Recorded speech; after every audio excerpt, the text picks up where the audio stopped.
The story of the Gujarati people is a story of the land itself. Unique geography, defined by one of India's longest coastlines, the vast salt desert of the Rann of Kutch, and fertile plains nourished by rivers like the Sabarmati, Mahi, and Narmada. This landscape did not just witness history, it actively shaped it, turning the gaze of its inhabitants outwards towards the sea and fostering a legacy of trade, travel, and resilience. This story does not begin with cities or kingdoms, but hundreds of thousands of years ago, in the deep past of the Stone Age. The first whispers of humanity in Gujarat come from the simple but powerful stone tools left behind by our most ancient ancestors. Along the riverbeds of the Sabarmati, Mahi, and Narmada, archaeologists have unearthed hand axes and cleavers from the lower Paleolithic period dating back as far as 200,000 years. This evidence establishes an incredibly deep and continuous human presence in the region. As millennia passed, these early humans adapted and spread, leaving traces of their Middle and Upper Paleolithic cultures across the length and breadth of modern-day Gujarat, from Kutch and Saurashtra to the southern district of Valsad. Around 7000 BCE, a new chapter began with the Mesolithic people. These were sophisticated hunter-gatherers who crafted small, sharp stone tools known as microliths. The archaeological site of Langnai in the Mazana district offers a remarkable window into their world. Excavations there have revealed not just tools, but also animal bones, and the remains of 14 human skeletons, providing a direct connection to the people who lived, hunted, and perhaps managed herds of cattle, sheep, and goats on these plains thousands of years ago. More recent discoveries in the Kutch region have pushed this story back even further. Long before the rise of great cities, thriving hunter-gatherer communities lived in a landscape rich with mangroves. They left behind massive mounds of discarded shells, known as shell middens, which show a deep reliance on the sea for sustenance. These early coastal communities developed specialized strategies for survival, accumulating knowledge of local geology, water sources, and navigation. This deep, locally rooted understanding of the environment did not simply vanish. Rather, it formed the foundational knowledge upon which, later, more complex societies would be built. The rise of civilization in Gujarat was not an event that arrived fully formed from elsewhere, but a gradual evolution built upon millennia of human adaptation and experience on this land. The first stirrings of a more settled life appear in finds that are unusual for typical hunter-gatherer sites. The discovery of ill-fired pottery alongside microliths at Langnai suggests that these nomadic groups were not living in isolation. They were likely interacting with early farming communities in the vicinity, exchanging goods and ideas. Sites like Lochwar, dated to as early as 7100 BCE, show that these communities were contemporary with the earliest agricultural settlements in the subcontinent, such as Merigar in modern-day Pakistan. This places prehistoric Gujarat not at the periphery of the ancient world, but as an active participant in the great transition towards settled life. The gradual evolution of settled life in Gujarat culminated in a spectacular leap forward during the period of the Indus Valley civilization. From approximately 2600 to 1900 BCE, Gujarat was not a distant outpost of this great Bronze Age culture, but one of its core territories, boasting more than 560 Harappan sites discovered to date. Unlike in other regions where urbanism grew slowly, cities in Gujarat appeared to expand rapidly, quickly becoming sophisticated centers of industry and trade. Among these new cities, one of the most vital was the port of Lothal. Its name, in Gujarati, translates to the Mound of the Dead, a title given by locals centuries later. Unaware of the bustling metropolis that lay buried beneath, strategically located near a tributary of the Sabarmati River, and with access to the Gulf of Khomhat, Lothal was perfectly positioned to become a gateway to the wider world. The city's most astonishing feature, a marvel of ancient engineering, was its artificial brick dockyard, the world's earliest known example. This trapezoidal basin, built with kiln-fired bricks, was ingeniously designed with a spillway and a locking system to manage the region's powerful tides, allowing ships to berth safely for loading and unloading cargo. This dock transformed Lothal into a thriving commercial hub. It was the Manchester of the Harappan civilization, renowned for its extensive cotton trade. Artifacts unearthed at the site tell a story of a truly global trade network. A distinctive circular seal from the Persian Gulf, terracotta models resembling Egyptian mummies, and an abundance of beads, gems, and valuable ornaments reveal trade connections that stretched to Mesopotamia, Egypt, and Persia. The city was an industrial powerhouse in its own right, with workshops containing bead-making factories and copper furnaces churning out goods for export. Beyond its commercial heart, Lothal was a meticulously planned city with a fortified acropolis for the rulers, a lower town for the general populace, houses with paved bathing platforms, and one of the most advanced underground drainage systems of the ancient world. While Lothal looked out to the sea, the grand metropolis of Dolavira mastered the challenges of its arid landscape. Located on the island of Kadirbet in the Great Rann of Kutch, Dolavira was one of the largest and most remarkable Harappan cities in the subcontinent. Its survival in a region with scarce rainfall is a testament to the ingenuity of its people. The genius of Dolavira lay in its extraordinary water management system. Its planners created a sophisticated network of 16 massive reservoirs, dams, and channels, all designed to harvest every precious drop of monsoon rain. These stone-lined tanks could store vast quantities of water, sustaining the city's population through the long dry seasons. This level of hydraulic engineering was unparalleled in the ancient world and speaks to a society with incredible foresight and planning capabilities. The city's layout was also unique.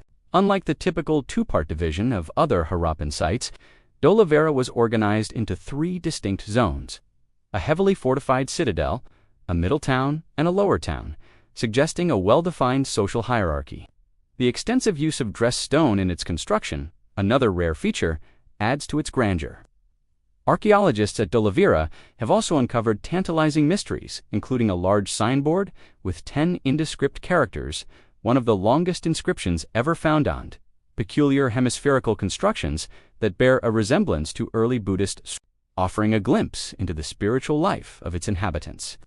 The economic might of Harappan Gujarat was not built on sea trade alone. Recent discoveries have revealed a highly organized system of overland logistics that formed the backbone of regional commerce. At Katabadli, in Kutch, archaeologists have identified a 4,000-year-old fortified settlement as a caravanserai roadside rest stop for traders and their caravans.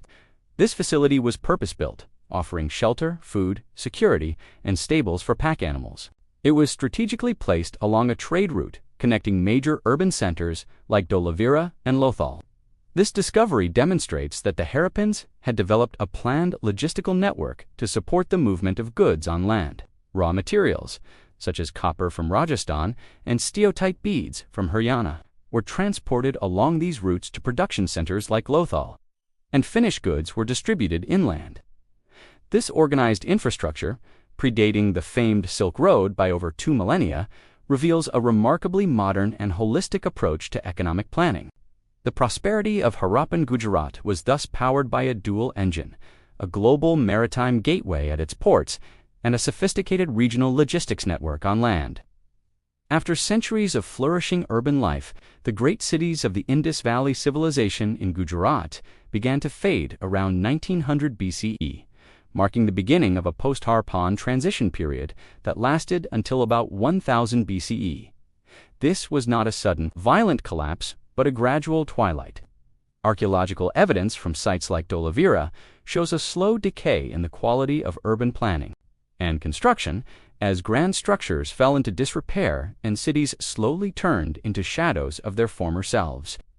The most widely accepted reason for this decline is profound climate change. In simple terms, the weather patterns that had sustained the civilization for centuries began to shift. The life-giving summer monsoons, which watered the fields and filled the rivers, gradually weakened and moved eastward. This led to the drying up of major river systems, like the Gagarhakra, often identified with the mythical Saraswati River, which had been the heartland of the civilization. For Gujarat, this meant a dramatic and sustained reduction in summer rainfall, which hit the southern urban centers particularly hard. At Lothal, the constant silting of its vital dockyard likely crippled its trade, severing its connection to the world and choking its economic lifeblood. This period of increasing aridification, marked by a series of severe and lengthy droughts, made life in the large, densely populated cities unsustainable. Yet the people of the Harappan civilization did not simply vanish. They demonstrated remarkable resilience by adapting to their changing world. What followed was a large-scale migration, a strategic retreat from the drying urban centers. Populations moved away from the Indus and Gagar valleys, shifting eastward toward the more reliably watered Ganges Basin and southward into other parts of Gujarat. The era of the great metropolis was over. People now settled in smaller villages and isolated farms, marking a fundamental shift from a complex urban society to a more rural and decentralized way of life. During this transition, the signature elements of the high Harappan culture, its enigmatic script, its system of standardized weights and measures, and its monumental architecture gradually disappeared. This period of transformation was not one of total collapse, but of regional reorganization. While major cities like Mohenjo-daro were being abandoned, some settlements in Gujarat, such as Rohde and Saurashtra, were actually expanding and being rebuilt. This shows that the people were actively responding to environmental pressures, moving to areas that offered better subsistence and changing their agricultural strategies to cultivate more drought-tolerant crops, like millets. The story of this era is therefore not one of disappearance, but of adaptation and survival. Into this shifting landscape, new groups of people began to arrive, adding another layer to the region's population. Beginning sometime after 2000 BCE, a slow and gradual migration of Indo-Aryan-speaking peoples from Central Asia into the Indian subcontinent took place. This was not a single invasion or a massive wave, but a long-term diffusion of small groups over many centuries. This process eventually led to a language shift across northern India and marked the beginning of the formation of the Indo-Aryan ethno-linguistic group, the group to which modern Gujaratis belong, and from which the Gujarati language would eventually emerge. After centuries of regional cultures and smaller kingdoms, Gujarat re-entered the grand stage of Indian history during the Iron Age and early historic period. With the rise of the Mauryan Empire, from approximately 322 to 185 BCE, the empire's founder, Chandragupta Maurya, conquered the region and integrated it into his vast domain, appointing a governor to rule over Saurashtra.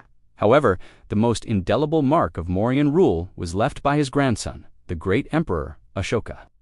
Near Junagadh, on a large rock in the Girnar Hills, Ashoka had his famous edicts carved for all to see. These inscriptions, written in the Brahmi script, were not declarations of conquest, but moral and ethical codes urging his subjects to live with compassion, tolerance, and righteousness. This rock physically anchors the presence of one of India's greatest empires in Gujarat and provides a direct link to the ideals of its most famous ruler. Throughout the Mauryan period, Gujarat's strategic importance was primarily economic. Its coastal cities, especially Bharuch, known to the Greeks as Barigaza, flourished as major ports and centers of maritime trade, continuing a legacy that stretched back to the Harappan era. Following the decline of the Mauryas, Gujarat was ruled by a succession of dynasties, including the Indo-Greeks and the Soka Western satraps. Then, during the classical period from approximately 405 to 470 CE, the region was conquered and incorporated into the Gupta Empire, an era often referred to as India's Golden Age. The conquest was achieved by the powerful Emperor Chandragupta II, who famously took the title Vikramaditya. His decisive victory over the Western satraps was a major achievement, earning him the additional title Sakari, or a conqueror of the Sokas. The primary motivation for this conquest appears to have been economic. By annexing Gujarat, the Guptas gained control of its prosperous western seacoast, which was famous for trade and commerce. This access to the sea lanes of the Indian Ocean was vital for the empire's prosperity. Ports like Bharuch and Kamhat became crucial nodes in the Guptas' extensive trade networks, which connected India to regions as far as Southeast Asia. The wealth generated through this trade contributed significantly to the cultural and scientific achievements of the Gupta period. Evidence of firm Gupta administration in Gujarat is found in both inscriptions and coinage. It's an inscription from the reign of Emperor Skandagupta. Also at Junagadh records the repairs made to the embankment of the Sudarshan Lake, the very same piece of infrastructure that had been managed by the Mauryans centuries earlier, demonstrating a remarkable continuity of governance. Furthermore, hoards of coins issued by Emperor Kumaragupta I have been discovered across the region in places like Ahmedabad, Vallabhi, and Junagadh, confirming the secure grip the Guptas held over their valuable western province. Throughout the age of great empires, Gujarat was never just a peripheral territory. It was an enduring economic jewel, a vital engine of commerce whose control was critical for imperial wealth and access to the world. As the Gupta Empire declined in the 5th century, the political landscape of Western India fragmented, paving the way for the rise of new regional powers. During the early medieval period, which spanned from the 700s to the 13th century, it was during this period that the very name and distinct identity of Gujarat began to form. Among the new groups that rose to prominence were the Gujaras. While their exact origins are debated by historians, they established several kingdoms in western India and, over time, their name became synonymous with the land they ruled. The region came to be known as Gujaratissa, or Gujarato, the land of the Gurjars. This name, which first came into common usage around the 8th and 9th centuries, is the direct origin of the modern name Gujarat. The powerful Gujarat dynasty, which ruled a vast empire across northern India from the 8th to the 11th century, further solidified this regional identity. Following the Gujaratiharas, the era from the mid-10th to the late 13th century is widely considered a golden age in the history of Gujarat. This was the time of the Chalukya dynasty, also known as the Solankis, who established a powerful and prosperous kingdom with their capital at Anhilwara, modern-day Patan, under dynamic rulers like Mularasiya Bhima, Isidaraja, Jayasimha, and Kumarapala. The kingdom expanded its influence and fostered an unparalleled period of cultural and artistic achievement. This era is most famously remembered for its architectural splendor.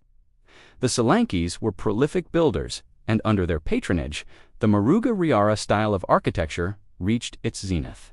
This style is characterized by intricate carving, ornate pillars, and majestic spires.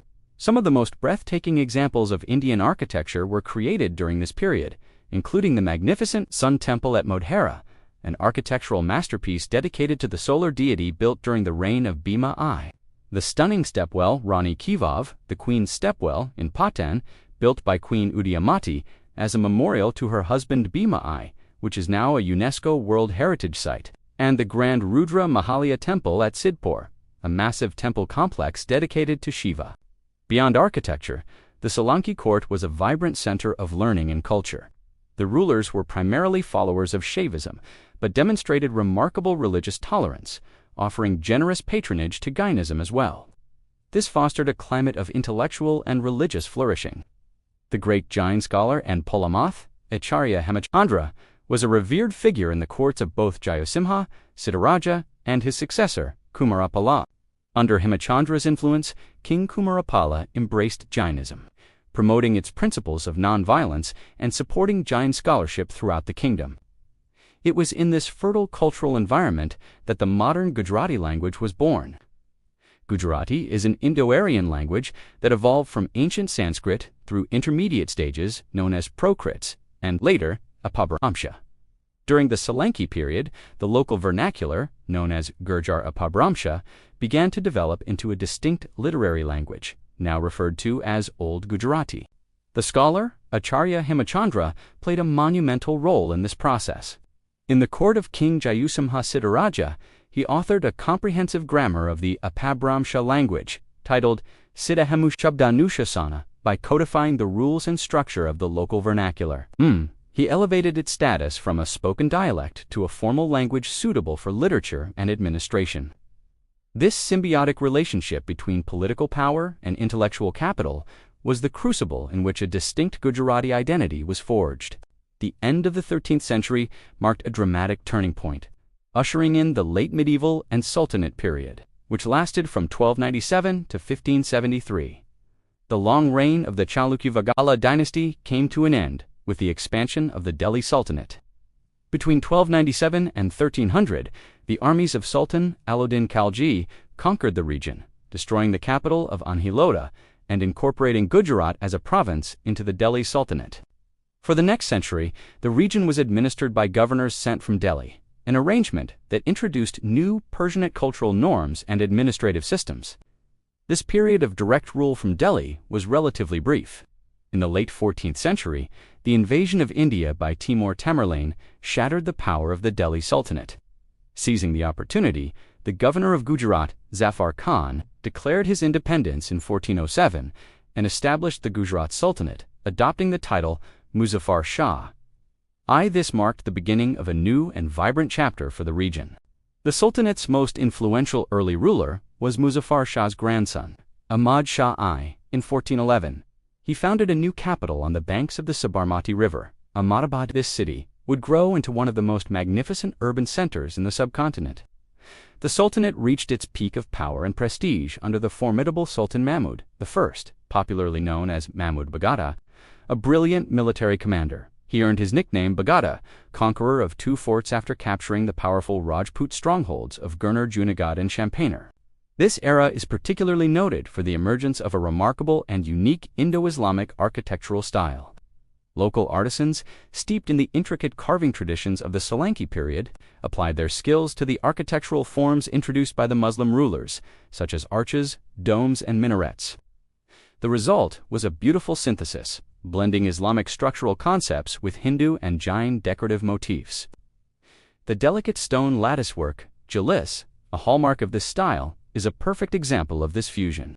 The grand Jami Masjid in Ahmedabad and the stunning mosques and palaces at Champaner, Vagad. Throughout this period, Gujarat's maritime trade continued to flourish, with dozens of ports connecting its merchants to the wider Indian Ocean world. The Gujarat Sultanate remained an independent power until 1573, when the great Mughal Emperor Akbar conquered the region and annexed it into his vast empire as a Suba province, beginning the early modern period. Under the Mughals, Gujarat's economic importance grew even further. It became one of the empire's wealthiest and most crucial provinces, a veritable gateway to the world. The port of Surat, in particular, blossomed into the premier commercial hub of the Mughal Empire, serving as the main port for trade with the Ottoman Empire, Persia, and Southeast Asia, as well as the primary departure point for Hajj pilgrims journeying to Mecca. The Mughals established a sophisticated and organized administration, reorganizing the territory into districts sarkars and implementing their system of revenue collection. This period of stability and prosperity led to further cultural synthesis. Mughal influences in art, cuisine, and especially garden design such as the famous Shahi Bagh, built in Ahmedabad by Shah Jahan, became woven into the rich cultural fabric of Gujarat. The cosmopolitan nature of port cities like Surat, which hosted diverse communities of Hindu, Jain, and Muslim merchants, as well as Arabs, Persians, Turks, and eventually Europeans, created a multi-layered society where different traditions coexisted and influenced one another. This period cemented a key aspect of the Gujarati character, an openness to external influences and a remarkable ability to absorb and synthesize them into a unique composite culture, driven largely by an unwavering connection to global trade. The story of the Gujarati people is an epic journey that stretches from the dawn of humanity to the zenith of great empires. It is a narrative built on deep ancient foundations laid by Stone Age hunter-gatherers and brought to astonishing heights by the brilliant engineers and traders of the Indus Valley civilization. It is a story of resilience, of a people who adapted and transformed in the face of profound climatic and political change, carrying the seeds of their culture forward through times of transition.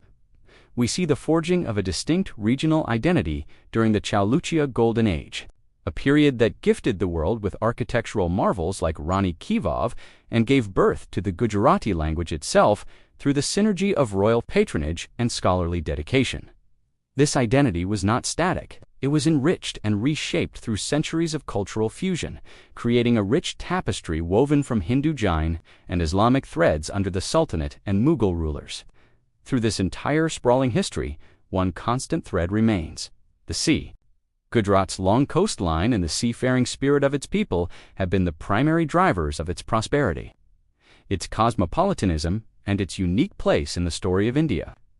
From the Harappan merchants of Lothal trading with Mesopotamia to the Mughal traders of Surat, connecting the subcontinent to the globe, the tides of the Indian Ocean have shaped Gujarat's destiny.